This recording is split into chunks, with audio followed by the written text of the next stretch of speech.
Matt Santacapita from the Santa Sells Houses team, and this is another episode of our Monday Market Update. Again, we're late by another day.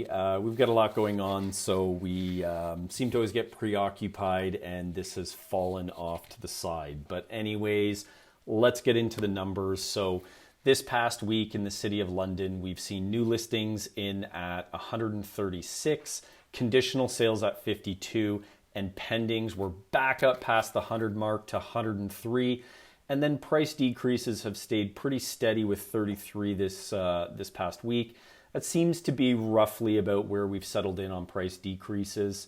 What else? We have a hot new listing on the market, 15 Hines, which is spectacular, well done. It's going to be on an open house this Saturday from 2 to 4. And as well, what else do we want to say?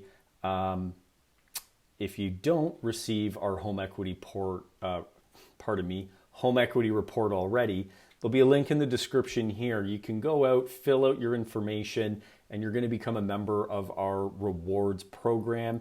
And by doing so and filling out this form, you're also going to receive $25 from us. So, take that $25, buy yourself lunch, dinner, maybe some craft beer, spend it at a local shop. But either way, just trying to do something a little different and fun. Anyways, again, it's Matt Santacapita from the Santa Sells Houses team, and this has been another episode of our Monday Market Update.